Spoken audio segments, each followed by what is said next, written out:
Here are 3 reasons why you miss your ex. Number 1, you feel lonely. Sometimes that's what makes you miss your ex, because you're lonely. When you're craving connection or companionship, or when you miss having someone in your life, in such a case, your brain automatically starts replaying good memories associated with your ex. Number 2, you haven't found someone new and you're probably single. Hence, you end up thinking about your ex quite often than not. Number 3, you aren't happy in your life. Ask yourself, do you have a social life? How do you spend your weekends? Do you like your job or your current apartment? Do you have people who make you feel loved? Do you feel like you're growing in life? Are you living up to your potential? Because if any of the things are missing, or if you're dissatisfied elsewhere, listen to that again because this is deep.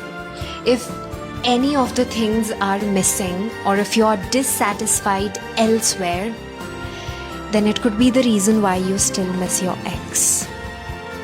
आपको ये समझना चाहिए कि अगर आपको किसी की याद आ रही है जो आपकी लाइफ से जा चुका है, जो एक्स बन चुका है, लड़का हो या फिर लड़की, तो हमेशा इसका रीजन ये नहीं होता है कि आप उसे बहुत ज्यादा पसंद करते हो या फिर आप उससे बहुत ज्यादा प्यार करते थे। ऑब्वियस सी बात है, हर कोई अटैचमेंट से जुड़ा होता है और एकदम से कोई स्विच ऑफ ऑन नहीं होता है कि स्विच बंद कर दिया उसकी याद आना बंद हो जाएगी। लेकिन ज्यादातर टाइम ऐसा होता है कि वहां पर प्यार वाला फैक्टर नहीं होता है, वहां पर होती है लोनलीनेस। वहां पर होता है कि लाइफ में कुछ खास मजा नहीं आ रहा है, लाइफ में कुछ अच्छा फील नहीं हो रहा है।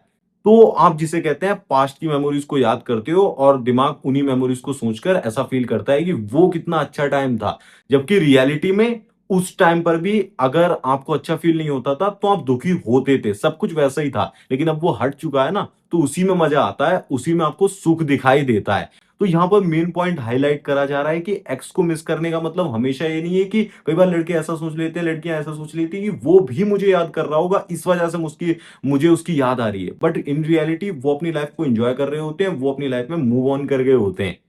ठीक है, बट आप जो होते हो, आप अपनी लाइफ में कुछ अच्छा नहीं कर रहे हो, जिसे कहते हैं ग्रोथ वाली चीजें नहीं कर रहे हो। खास करके आपको जो चीजें मजा देती है, खुश फील कराती हैं, वो नहीं कर रहे हो। सिर्फ जिसे कहते हैं जबरदस्ती उन कामों को कर रहे हो, जैसे होता है ना कि फीलिंग्स को दबाना और जबरदस्ती कहना कि मुझे याद नहीं आ सकती है, मैं मूव ऑन कर चुका हूं, ये वो, और नए लोगों से जबरदस्ती मिलने की कोशिश करना जो आपको और ज्यादा डैमेज कर रहे हैं।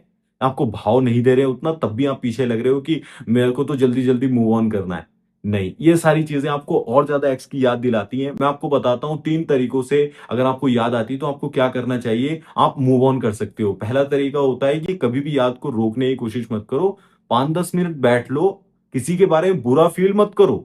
अच्छा फील हो रहा है तो याद कर लो उस पर्सन को, रोको मत, क्योंकि एनर्जी होती है उसे रिलीज हो जाने दो, शांत हो जाने दो। अगर उससे बात कर सकते हो तो बता भी सकते हो, इस तरीके से मेरे को याद आया, ये थॉट आया, लेकिन जबरदस्ती कनेक्ट करने की कोशिश मत करना अगर वो पर्सन गेट बंद कर चुका है। दूसरे नंबर पर अगर बात नहीं हो सकती हो तो सोच सकते हो, कोई बड़ी बात नहीं है। कभी भी गिल्ट फील मत करो कि मेरे से वो पर्सन दूर हो गया तो मुझे याद भी नहीं आनी चाहिए।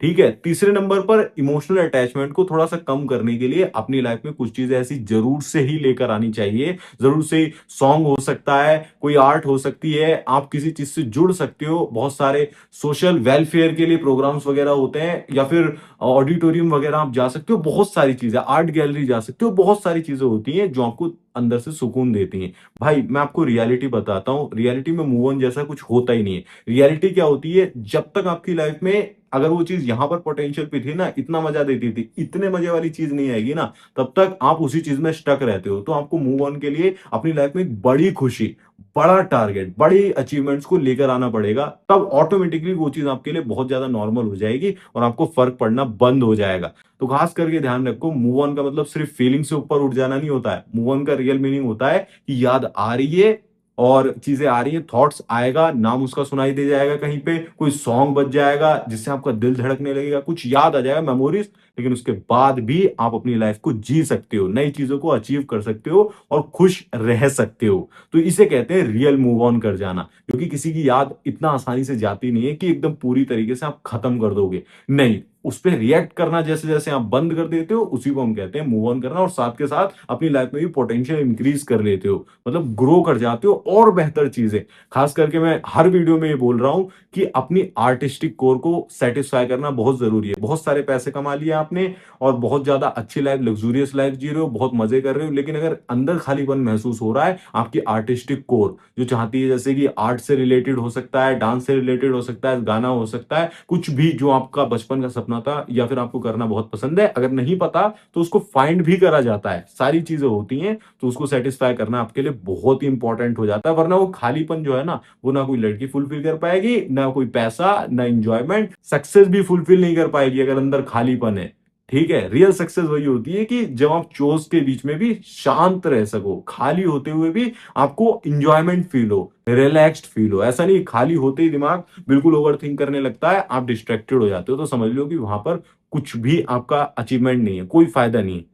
ठीक है, जितना अंदर शांति होगी उतना ज्यादा लाइफ आपकी बेहतर होती चली जाएगी। बाकी अगर आपकी कोई पर्सनल सिचुएशन फंस गई है रिलेशनशिप से रिलेटेड, आपको नहीं समझ में आ रहा है, आप मेरी एडवाइस चाहते हो, एक मैच्योर एडवाइस, ताकि उस सिचुएशन को सुधारा जा सके, ठीक है, तो आप पर्सनली मेरे से कनेक्ट कर सकते हो। उसका लिंक मैंने आपको डिस्क्रिप्शन में पिन कमेंट में दिया हुआ है, वहां से आपको स्लॉट बुक कर लेना होगा और सारी चीजें हम साथ में बैठकर डिस्कस करेंगे। बाकी ऐसी कमाल की वीडियोस को देखने के लिए आप चैनल को सब्सक्राइब कर लीजिएगा। मैं मिलूंगा आपसे नेक्स्ट वीडियो में, तब तक इस वीडियोस को देखते रहे। धन्यवाद, जय श्री राम, अपना ध्यान रखें और खुश रहें।